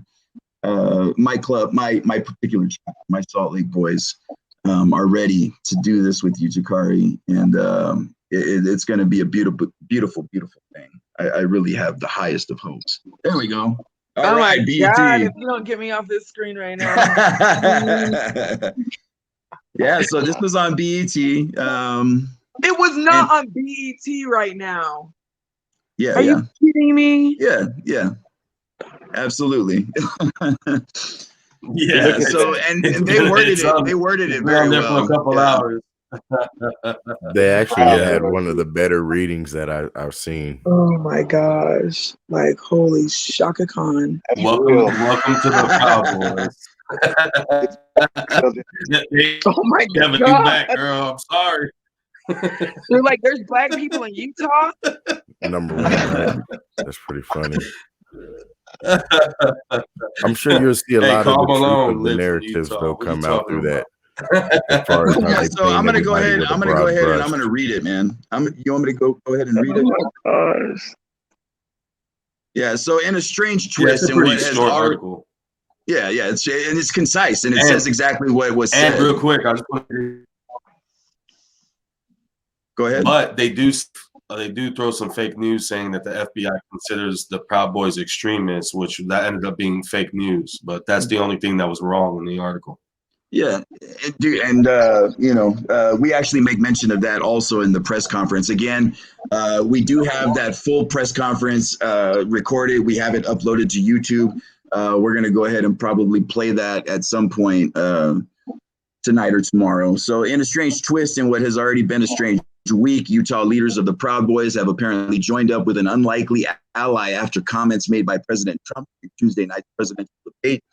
The Proud Boys have been generally recognized as a group of right-wing extremists with a reputation for instigating violence at demonstrations. Carly Kelly, the leader of Black Lives Matter Northern Utah, which, for the record, is not affiliated with Black Lives Matter Utah, stood with leaders of the Salt Lake City Proud Boys chapter at the city's Washington Square during a press appearance on Wednesday. When I'd seen it, said Kelly, referring to the debate, and I heard the word Proud Boy, that scared me to death because I am a Black Lives Matter leader and I have been working with these Proud Boys to know who they truly are. I had no idea who the Proud Boys were. I heard the word Proud Boy mentioned throughout the activist community, and I just didn't know who they were. And then I started to hear that they were white supremacists. Kelly said that she found herself in conversations with men who were Proud Boys members and asked them about their purpose, to which they replied that they only wanted to ensure nothing happened at a protest last month in Cottonwood Heights. Then she was shown a picture of an individual who only gave his name as Thad and was told that he is a high-ranking member of the Proud Boys chapter in Salt Lake City. Thad is not white. Meeting ensued between Kelly, Thad, and the Proud Boys chapter president, who is only identified as Seth, in which they discussed myths about both groups. We came to realize we had more in common than not. In order to combat evil and racism and hatred in this country, we do need to be able to reach across the aisle and have these tough conversations that everybody is scared to have. The Proud Boys now came to the forefront of media focus on Tuesday night after President Trump's now infamous stand back and stand down remark when asked if he would disavow white supremacists during the debate. That apparently emboldened members of the group, who began posting emblems on message boards like Telegram. Nonetheless, the Proud Boys have anything but a sterling reputation. They are recognized as an extremist group by the FBI, false, and as a hate group by the Southern Poverty Law Center, but they don't count. They have been seen publicly engaging in skirmishes with demonstrators at Black Lives Matter protests, notably clashing with Antifa. Of course, we're clashing with Antifa, a left-wing group that has been known to get into conflicts with right-wing activists and have also been accused of violence. Although a number of members are non-white, many Proud Boys have been spotted at white supremacist events. Of course, they mentioned Charlottesville, man. A former member, Jason Kessler, was the organizer of the Charlottesville Unite the Right rally in 2017, which descended into violence and killed one person. Rest in peace. Kelly said the Proud Boys she's met with are not white supremacists and considers them proud American men who needed a little bit of respect and education in order to bridge gaps. Thank you, Kelly. Yeah, and none of those guys so none of those guys with the torches were Proud Boys. That's another lie. Absolutely not. Those guys were probably paid to be there to do that shit, honestly. Absolutely. And I joined after Gavin was gone, and you as well, Thad. We joined while Enrique was chairman, and it does suck that there are those guys. I know you have love for Gavin as well. You got to realize. Yeah. I've run security at events where he's at, but we never have been able to talk. I've been at events with him. But I just want to say this, that even at the events we've had people try to come and act like they're KKK or Nazis and try to blend in and take a picture with a Nazi sign. People do that shit, man. So at this point, we need to just fight the narratives, and what you guys are doing is great.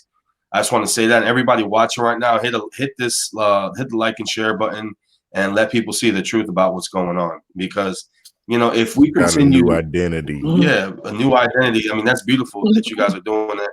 And that's what I say to people too. I'm like, why don't you just start your own thing? And that's another reason why I kind of stepped away too. And it's because we already got our own thing going on anyway. But with all this going on, it just makes me want to hop right back in. Yeah. I just want to now I have to step up. Because now I have to step up for my boys too, because it's like now they're being labeled like, and then it's there's an election on the line too. So now I have to stick my face out there as a brown Proud Boy and say, listen, if I felt in any way that someone was racist around me or was a white supremacist or something like that, I wouldn't be in the group. Okay. Do these guys like to troll? Do they like to joke around? Do they like to have a good time? Do they like to drink? Do they like to get messed up? Are they upset at commie bastard Antifas? Yes. Guilty. The only thing we hate is communism. So if you were a hate group, we hate communism and we hate people trying to take away our freedom. but we love all Americans in all colors. And it sucks that we even had to have this conversation, but let's do it, you know? So let's have more shows like this. And definitely we should make one podcast a week, you know, where we all come together and talk about these issues and bring new guests on from different, you know, platforms and see what we can do from there. Well, that's what I was going to You say. can hear my daughter's snoring in the background. I don't know if you guys can. No, that's the hard part to get the truth out, guys. You know, we put a story out yesterday, I guess, you know, because of the whole debate thing. And, you know, it was the interview with Enrique with MSN or MSM, you know, or whatever. And they banned it. They took it down. They won't even let us use the truth out of their own videos when they interviewed him. And he said, you know, I'm a person of color and we're not racist. It was just, you know, it's just crazy. But Gavin, his family fled Castro. Like, come on. Family members were killed. He said right there in the interview, 2 of my family members were killed. You know, and it just makes no sense. But you know, I was with Gavin in Alabama when he sued the SPLC, you know, with Ron Coleman, and man, I tell you what, he's a funny guy, and I don't think there's a racist bone in his body. He's just a comedian, you know. Yeah, it's like we said. It's like we said, man. He's just a provocateur. He's a professional provocateur. He is a professional troll. He is out to get that response from you. It's like the whole AOK thing. It's a troll. Come on, you know. Exactly right. Yeah. And the left falls for it every time. Remember when I asked you guys about that OK sign? Yeah.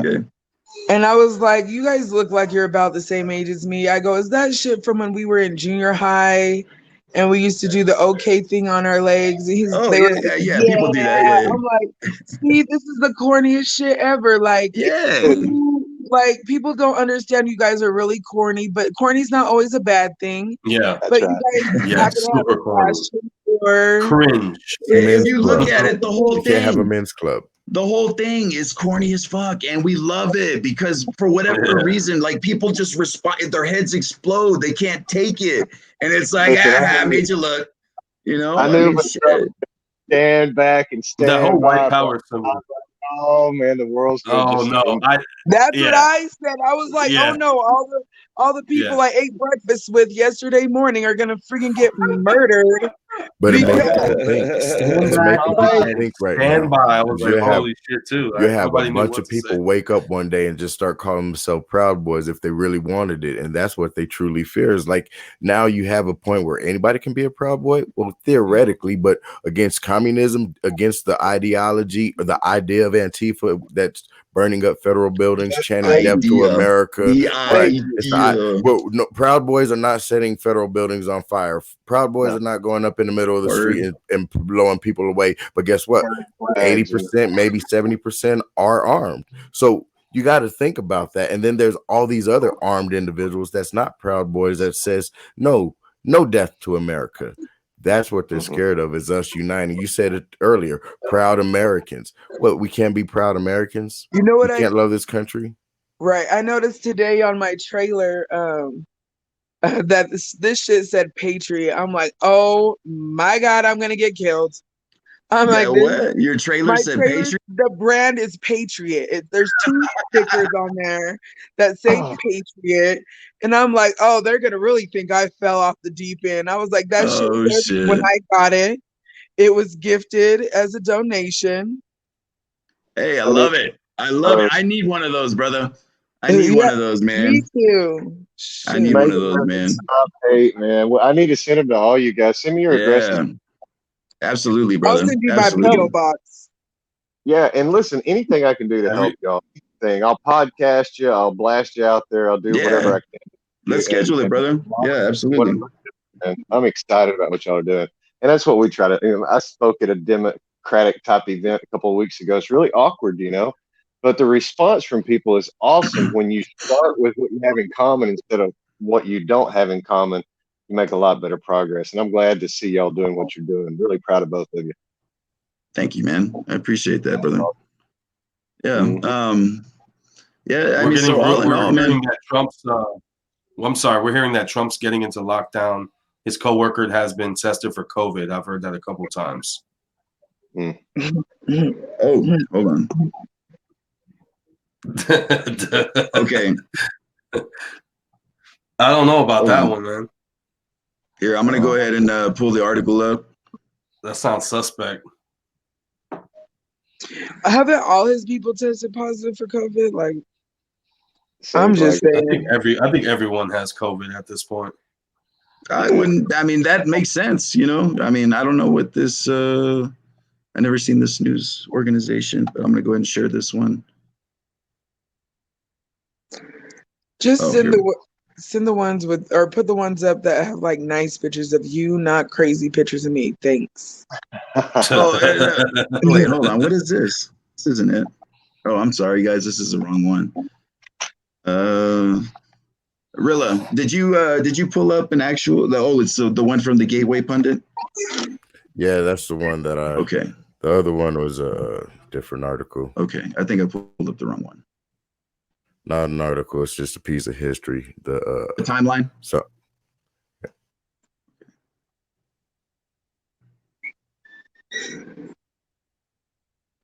Oh man, why is it not doing it? Because your computer is ancient.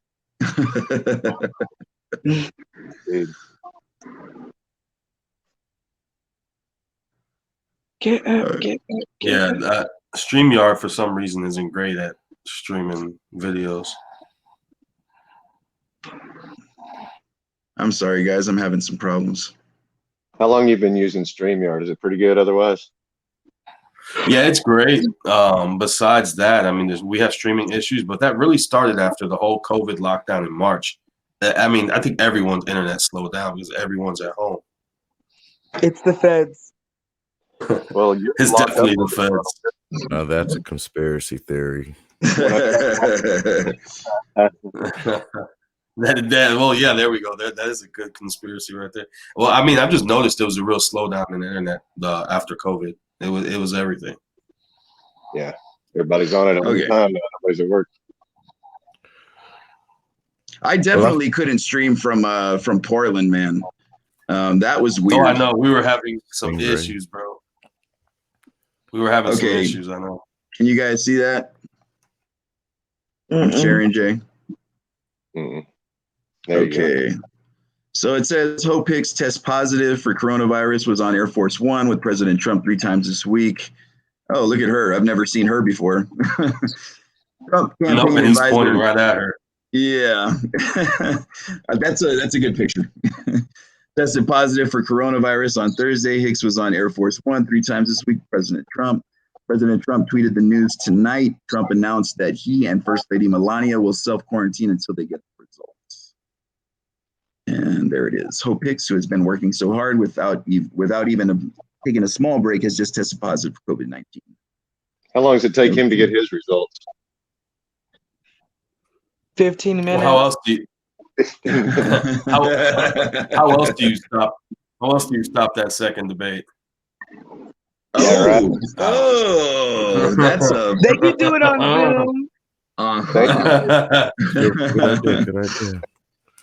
No, I'm not gonna watch it anyway because you know bad things happen when you watch it, and it's a full moon. Oh my god! I can't believe they plugged us into that. I can't believe they plugged us into all that, dude. That was crazy.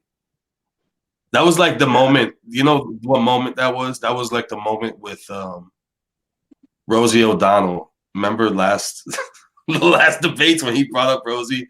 It was so unnecessary. They brought up Rosie. It was just so unnecessary. Right. We're the Rosie O'Donnell this year. This time of the debates, bro. You wanna play a little bit from today on War Room? I got the War Room thing queued up. If it plays, that's fine. Try it. Okay.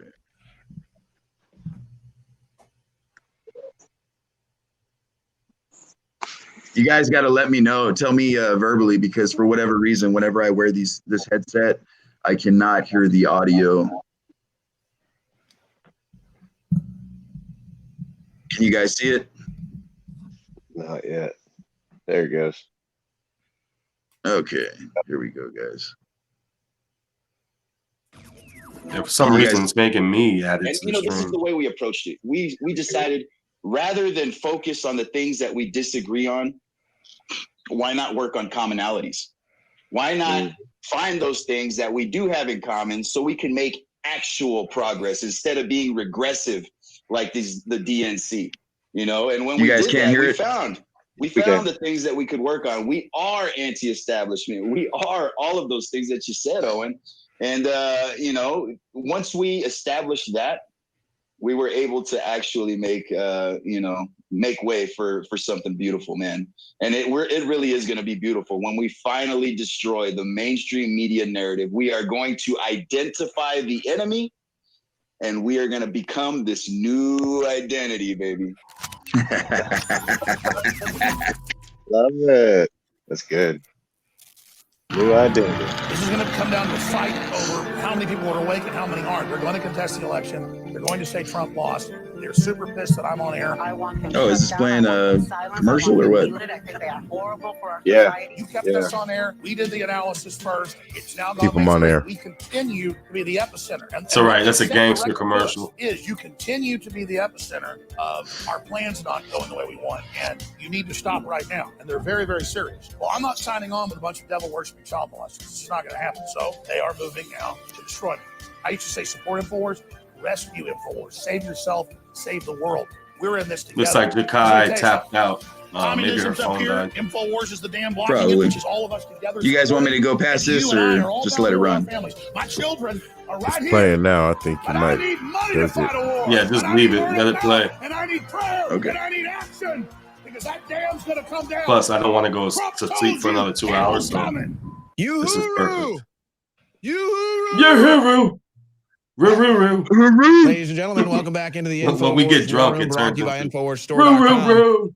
Here's the deal. Roo-roo. Yeah. The Democrats made a major miscalculation and mistake. And I guess it was actually Joe Biden, so I shouldn't even blame the Democrats. But somebody put it in Biden's head. And he said, Proud Boys during the presidential debate. And now the media is claiming that the Proud Boys are the KKK. Clearly, I mean, just beyond a lie, beyond a disconnection there. I mean, that is blatantly lying. That's intentionally lying to people, intentionally deceiving people. And so we had Enrique Tarrio on from the Proud Boys yesterday to offer a statement. We're now joined by, does he want to go by his name? I don't know. You go by your name, don't you?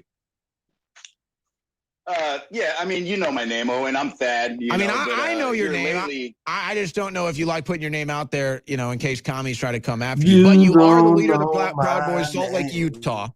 And no, I'm not the president. I'm not the president, but I am the chiefy, baby. The chief. So you're the chief of the Proud Boys in Salt Lake. Yes, sir. Yes, sir.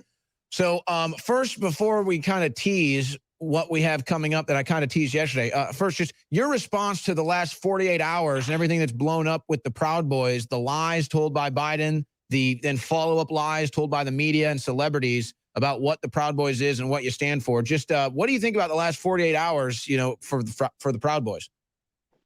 Well, I mean, when you hear your name invoked on the debate stage for the presidency at that, you know, it's obviously an acknowledgement of power. For whatever reason, the Proud Boys demand. It's irrefutable. I mean, just like Ted Wheeler had to respond to the presence of the Proud Boys when we went to our city in Portland. It's the same thing, you know, nationwide when it's mentioned on the debate stage. We are a group of strong-minded, able-bodied, and very willing men, willing to defend our country, to defend our Constitution, and everything in between. It's very powerful, man. In the last 2 days, I mean, I don't have much of a social media presence, but I've gained 200 followers because I am a Proud Boy. You know, so it's obviously a very, very powerful thing to be a member of this fraternal order of men. Yeah, if anything, it's been the best marketing campaign for you guys, having Biden and the Democrats and the mainstream media come out against you. That's about the best endorsement you can get, really. Absolutely, Owen. That's awesome. So here's what the deal is, folks. Thad in particular, and I know others, we've talked about it before, have been extending olive branches to leftists, to liberals, people in Antifa, people in Black Lives Matter. They've even tried with Democrat governors and mayors. It's been a struggle. I know, Thad, it's been a struggle, but I know you've been persistent in your efforts and you've actually had some success. So talk about the success you've had and kind of alluding into what we may see or hear tomorrow, and the interview you had with a Black Lives Matter leader that the media edited her out of. That's exactly right. For all the virtue signaling that we see from the mainstream media, especially in regards to our own misogyny. That's what they say. When they say we're misogynists, they cut out a strong, powerful Black woman entirely. They did not let her speak at all. So, Owen, a picture says 1,000 words.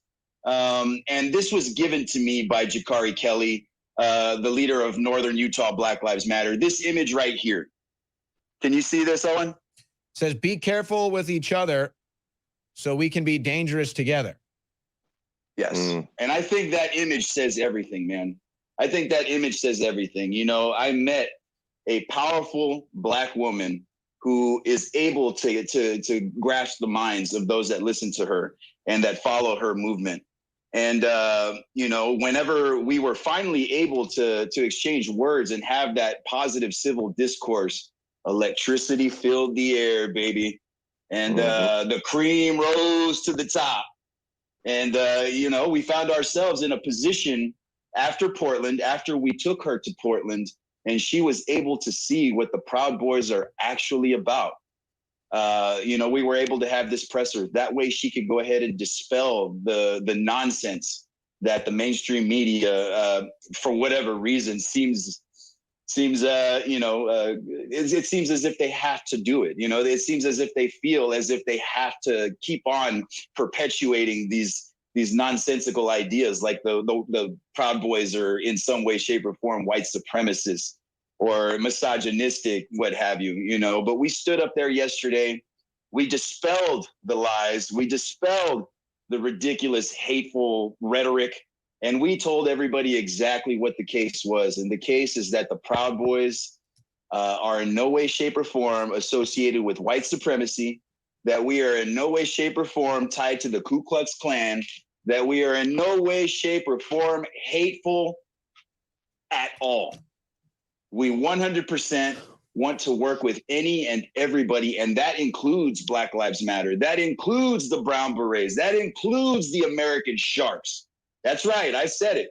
These are the other organizations that are coming to the table, and it doesn't end there, So we have a lot going on, Owen, and I think that everybody is going to see a new national precedent amongst community organizers. So I would say, OFA, watch out. Well, we needed Chief Bulls to do it. But, here's what it seems like it is to me at the end of the day. And then respond to this, and then a final comment on the interview that they edited the Black Lives Matter woman out of so that they could attack Proud Boys as racist, but then left the Black woman out of there. Because I do think you're right. This is a new precedent being set for community organizers because the establishment wants to just, be in charge of all this, put them all on the same track. But see, I think what people are going to learn is that whether it's Black Lives Matter or Antifa or Proud Boys, obviously we have our differences, our different approaches, our different politics. But at the end of the day, we're all anti-establishment and we're all anti-corruption, but we've never been able to get on the same page because the media divides us. So do you find that that's the case, that we're all really anti-establishment? We all want to end corruption? Absolutely, Owen. I mean, at the end of the day, and, this is the way we approached it. We decided rather than focus on the things that we disagree on, why not work on commonalities? Why not find those things that we do have in common so we can make actual progress instead of being regressive like the DNC, And when we did that, we found the things that we could work on. We are anti-establishment. We are all of those things that you said, Owen. And, once we established that, we were able to actually make way for something beautiful, man.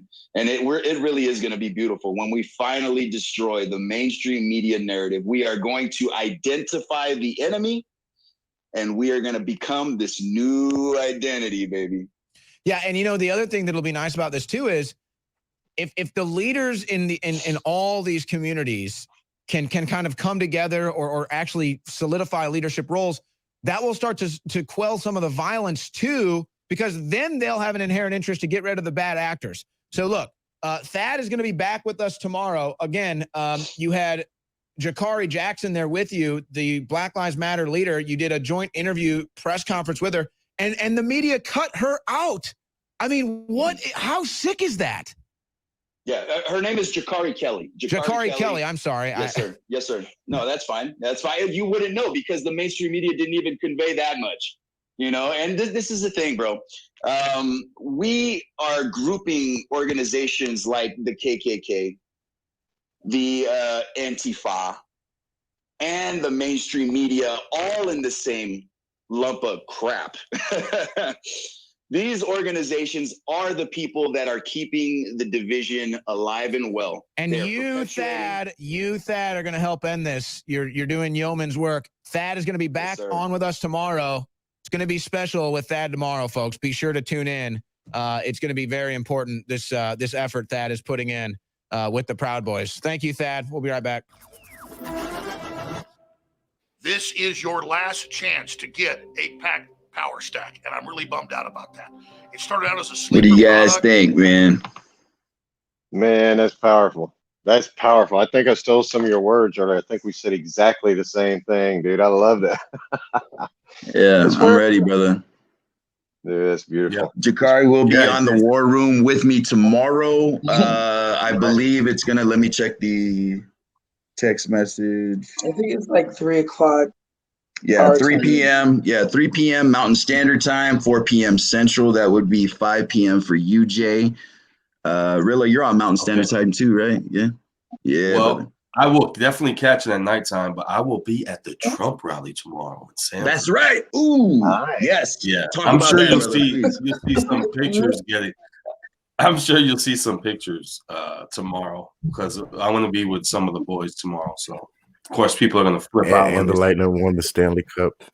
And the Lightning won the Stanley Cup. Now, we're going to Sanford, which is not, hey, don't talk about the Lightning. You don't say that. Red Wings, man. Red Wings. But yeah, so I'll be doing that. But you guys, that's gonna be great. That's why Owen was saying tomorrow was gonna be powerful today during that interview with you, man. It's beautiful to see it blossom. I remember when I first met Thad and we ran into each other, and it was just like, we're like, bro, like, let's have we had a good conversation, and from there it was just real recognized real, yeah, and. And it's just exactly he did the Mega Powers handshake and everything, bro. Like Hulk Hogan, macho man, yeah. And so that's exactly the experience you had with Jakari as well. So that's what's important is that we have to recognize genuine people, and we need to come together as Americans. And look how powerful it can be, because you guys have been going at this a little bit, and you've had. You've had your talks here and there. You've made videos trying to come together, and now, Joe, because of Joe Biden, unless I'm pretty sure someone told him to say that, but I guess it's Joe Biden's fault. Maybe, who knows? Either way, he's the one that brought it up, and now it is a chance to break the narrative, and you guys are doing it. Keep pushing and keep letting everybody know what the truth is, no matter who falls at your side. The truth is directly in front of you, and you should continue to go in that path. Yeah, shout out Sleepy Joe. Thank you, brother. Yeah, that's the divine providence, because we know that you've been doing that behind the scenes. We know what you guys have been doing. Hold on. Look at Lisa DeFrucia's comment. He's in quarantine. Trump cannot have a rally. Yeah, we'll see about that. It only takes 5 minutes for the new test. 5 minutes. We have a new test. We have a new test in quarantine system. Come on up here, Scott. Tell these people. Quarantine system ever. It's going to be stupendous. We heard the Proud Boys were going to be there, so I just can't do it right now. Joe, stop sniffing me, bro. I quarantined for 5 minutes. I came back. Boom. No problem. No problem. Great to be with you guys tonight, man. You want to go ahead and wrap it up, Jay? Rilla, you want to say that prayer for us, brother, please? Well, more than before we do that, go ahead. I'm sorry, everybody. Good job to everybody. StopTheHate.com. Everybody doing their part, and like you said, if you're if you're not doing something, pitch in. You know, I tied to a few individuals because I know that I'm not mentally put there to be out there on the streets with these crazies, because I grew up in Detroit, Michigan, and you touch me, you might lose your hand. So, but that's a joke, politically speaking. Yeah, politically. People, politically. People are asking where they can follow you guys. So, of course, you know, us three on top, me, Rilla, and Thad, we run the Titans of Liberty show. You can find us here, Titans of Liberty YouTube, Titans of Liberty Facebook, at Jason Lowe TOL on Twitter, at Trail of Fears 20, and at Informal Warfare on Twitter as well. You can follow Dave at stophate.com. And what is your Twitter as well? Is it Stop Hate? At Stop Hate? It's help Stop Hate. Help Stop Hate Help on Stop Hate. Periscope. Help Stop Hate on Twitter and Periscope and Facebook. And we got a YouTube channel, all that good stuff. So we're just getting started on the interviews and all that, but we're really trying to, you know, we had Brad Chadford on a couple weeks ago. We're gonna awesome. I love him. Patty. We're having those conversations, man. We want to do this too. I want to talk. I'm proud of what y'all are doing.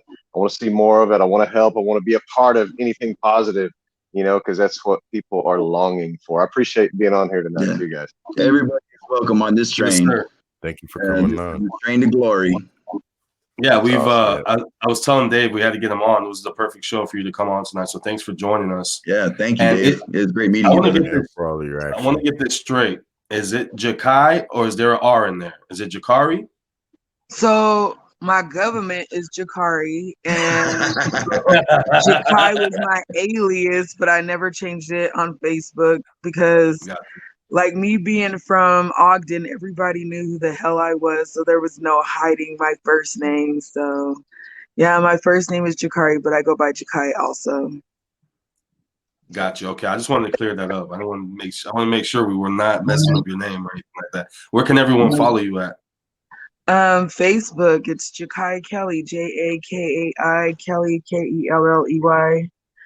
And I don't know what my Instagram is. Now we had a question here and that I'm going to ask it to you. Don't get offended, please. So, does BLM stand for the destruction of America and the police? Do they stand for a revolution? Do they stand for removing the black man from the family and destabilizing the nuclear family? I don't even know what that removing a black man from the family is. Yeah. I don't even know what that's about. It's like what Joe Biden did in the Clintons. That had nothing to do with me or Bill Latin. It had to do with crack cocaine in this prison system. You know what I mean? So, you know, let's and you know what, Jakari, she showed me a documentary called 13th. It's in reference to the 13th Amendment, and they make direct reference to the Clinton involvement in the drug war and how it negatively affect the African American community. The things that he's asking for, Jakari, are the same things that I asked about. You know, I mean, remember I mentioned the castration of males, the destruction of the nuclear family, you know, the forced or the pushing towards transgenderism, specifically with male to female. These are things that Black Lives Matter Global has endorsed, and I've talked to Jakari about this at length. The part of what people mostly don't understand is that every chapter functions autonomously, just as Proud Boy chapters function autonomously.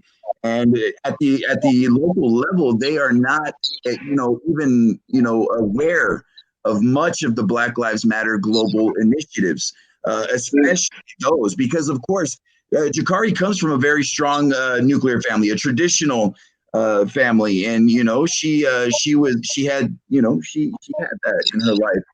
And these are things that she does not support or endorse. And if she was aware of them, I mean, I'll let you tell it, Jakari. I mean, if you were knowledgeable of these things, I mean, I don't know where, I can see if, I even went on the website the other day, the BLM organization website, and none of that stuff was on there anymore. So maybe they realized how they had to change their own verbiage. I can't speak for those, the people that run that organization, because I've never met them. But when I went to go, I seen it when people first started talking about it, and I was like, what what do they mean? Like, how are they translating this? And then when I went back on there to look, like, it wasn't on there anymore. So yeah. And then I do come from a traditional family where my grandparents were married, but my mom wasn't married. She was a single mother.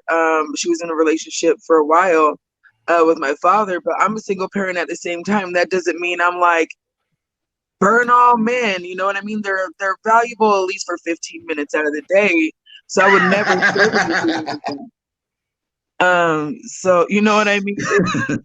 I don't know where people get these scenarios from or how they're even translating this from the verbiage that maybe was on their website before, but I support every community that needs help, whether it be the LGBT community or the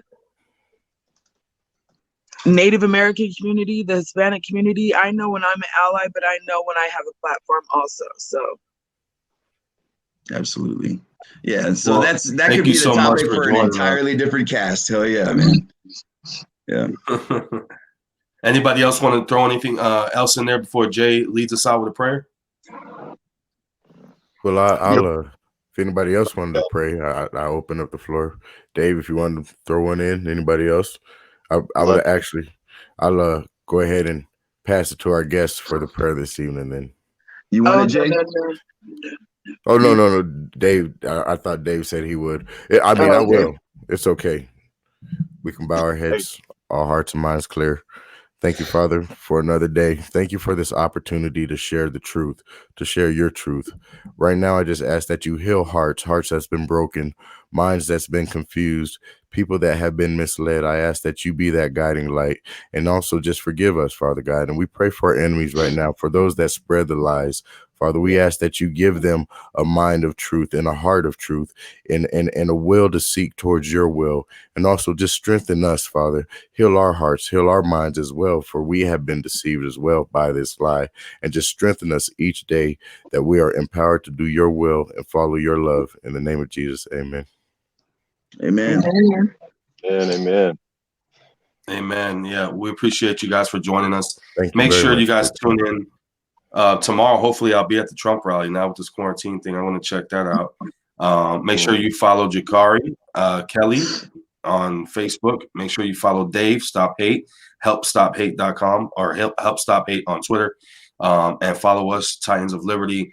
We will be live tomorrow, like I said, from the rally, and we'll try to air that War Room special with these two tomorrow for sure afterwards. So you guys see it here first, stophate.com. Stophate.com. Let's try to come together and let's stop, let's stop painting each other with a brush, man. It really, someone's going to get hurt. People are already getting hurt. And we need to come together and save this nation and start the healing process. So thanks for watching. Make love contagious. Exactly. But thanks for watching, guys. And thank you for sharing and go to Twitter and share those amazing videos that you've seen today on the show. And shout out to Joe Biggs. Thanks for joining us. If you missed that, once we end this, you can go back and play the beginning. We had Joe Biggs in the beginning. So thank you guys and have a good night. Thank y'all. Keep up the great work. Black and yellow.